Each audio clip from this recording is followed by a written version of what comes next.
Luc, chapitre 9. Jésus rassembla les 12 apôtres et leur donna puissance et autorité pour chasser tous les démons et guérir les maladies. Il les envoya proclamer le royaume de Dieu et guérir les malades.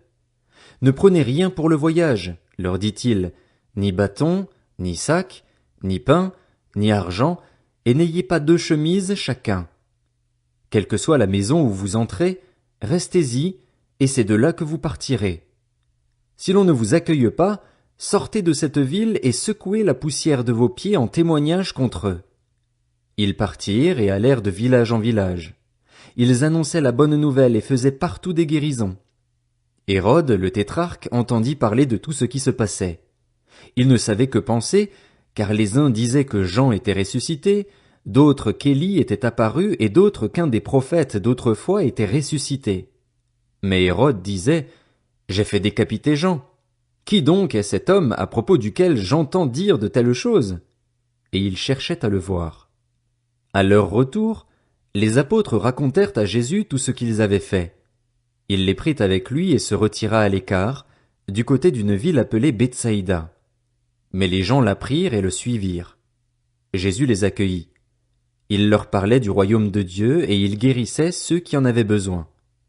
Comme le jour commençait à baisser, les 12 s'approchèrent et lui dirent: Renvoie la foule, afin qu'elle aille dans les villages et dans les campagnes des environs pour se loger et pour trouver de quoi manger, car nous sommes ici dans un endroit désert. Mais Jésus leur dit: Donnez-leur vous-même à manger. Ils répondirent: Nous n'avons pas plus de 5 pains et 2 poissons, à moins d'aller nous-mêmes acheter des vivres pour tout ce peuple. En effet, il y avait environ 5000 hommes. Jésus dit à ses disciples: Faites-les asseoir par groupe de 50. C'est ce qu'ils firent, et tout le monde s'assit. Jésus prit les 5 pains et les 2 poissons, leva les yeux vers le ciel et les bénit. Puis il les rompit et les donna aux disciples afin qu'ils les distribuent à la foule. Tous mangèrent et furent rassasiés, et l'on emporta 12 paniers pleins des morceaux qui restaient. Un jour, Jésus priait à l'écart et ses disciples étaient avec lui. Il leur posa cette question: Qui suis-je, d'après les foules? Ils répondirent: D'après les uns, Jean-Baptiste; d'après certains, Élie; d'après d'autres, un des prophètes d'autrefois qui est ressuscité. Et d'après vous, qui suis-je? Leur demanda-t-il. Pierre répondit: Le Messie de Dieu. Jésus leur recommanda sévèrement de ne le dire à personne.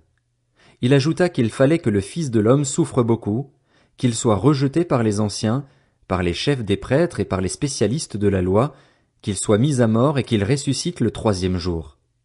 Puis il dit à tous: Si quelqu'un veut être mon disciple, qu'il renonce à lui-même, qu'il se charge chaque jour de sa croix et qu'il me suive, car celui qui voudra sauver sa vie la perdra, mais celui qui la perdra à cause de moi la sauvera.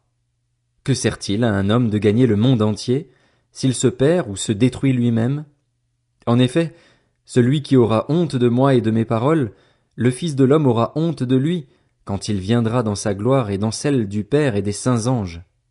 Je vous le dis en vérité, quelques-uns de ceux qui sont ici ne mourront pas avant d'avoir vu le royaume de Dieu. Environ 8 jours après avoir dit ces paroles, Jésus prit avec lui Pierre, Jean et Jacques, et il monta sur la montagne pour prier. Pendant qu'il priait, l'aspect de son visage changea et son vêtement devint d'une blancheur éclatante. Et voici que 2 hommes s'entretenaient avec lui. C'étaient Moïse et Élie. Apparaissant dans la gloire, il parlait de son prochain départ qui allait s'accomplir à Jérusalem. Pierre et ses compagnons étaient accablés de sommeil, mais, restés éveillés, ils virent la gloire de Jésus et les 2 hommes qui étaient avec lui. Au moment où ces hommes se séparaient de Jésus, Pierre lui dit: Maître, il est bon que nous soyons ici. Faisons 3 abris, un pour toi, un pour Moïse et un pour Élie. Ils ne savaient pas ce qu'il disait. Il parlait encore quand une nuée vint les couvrir. Les disciples furent saisis de frayeur en les voyant disparaître dans la nuée. Et de la nuée sortit une voix qui dit: Celui-ci est mon fils bien-aimé, écoutez-le. Quand la voix se fit entendre, Jésus se retrouva seul. Les disciples gardèrent le silence et, à cette époque-là, ils ne racontèrent rien à personne de ce qu'ils avaient vu. Le lendemain, lorsqu'ils furent descendus de la montagne, une grande foule vint à la rencontre de Jésus. Alors, du milieu de la foule, un homme s'écria, « Maître, je t'en prie, jette les regards sur mon fils, car c'est mon fils unique. Un esprit s'empare de lui et tout à coup il pousse des cris. L'esprit le secoue violemment, le fait écumer et le quitte à grand-peine, après l'avoir tout brisé. J'ai prié tes disciples de le chasser et ils n'ont pas pu. » Génération incrédule et perverse, répondit Jésus, jusqu'à quand serai-je avec vous et devrais-je vous supporter? Amène ton fils ici. Tandis que l'enfant s'approchait, le démon le jeta par terre et le secoua violemment, mais Jésus menaça l'esprit impur, guérit l'enfant et le rendit à son père. Tous furent frappés par la grandeur de Dieu. Alors que chacun s'émerveillait de tout ce que faisait Jésus, il dit à ses disciples, « Quant à vous, écoutez bien ceci. Le Fils de l'homme doit être livré entre les mains des hommes. » Cependant, ils ne comprenaient pas cette parole. Elle était voilée pour eux afin qu'ils n'en saisissent pas le sens, et ils avaient peur de l'interroger à ce sujet. Ils eurent une discussion entre eux pour savoir lequel parmi eux était le plus grand. Jésus connaissait la pensée de leur cœur. Il prit un petit enfant, le plaça près de lui et leur dit, « Celui qui accueille en mon nom ce petit enfant, c'est moi-même qui l'accueille, et celui qui m'accueille accueille celui qui m'a envoyé.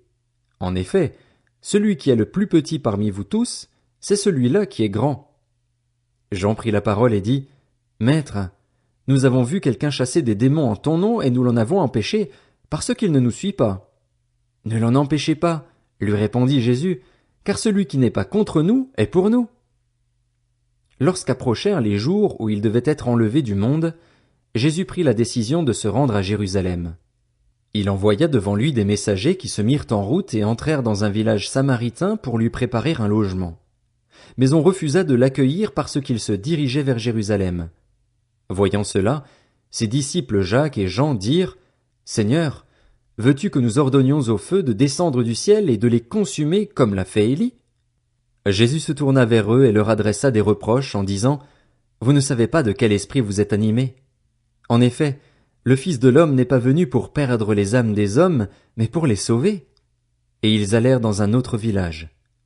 Pendant qu'ils étaient en chemin, un homme lui dit, « Seigneur, je te suivrai partout où tu iras. » Jésus lui répondit, « Les renards ont des tanières et les oiseaux du ciel ont des nids, mais le Fils de l'homme n'a pas un endroit où il puisse reposer sa tête. » Il dit à un autre, « Suis-moi. » Il répondit, « Seigneur, permets-moi d'aller d'abord enterrer mon père. » Mais Jésus lui dit, « Laisse les morts enterrer leurs morts et toi, va annoncer le royaume de Dieu. » Un autre dit, « Je te suivrai, Seigneur, mais permets-moi d'aller d'abord faire mes adieux à ceux de ma maison. » Jésus lui répondit, « Celui qui met la main à la charrue et regarde en arrière n'est pas fait pour le royaume de Dieu. »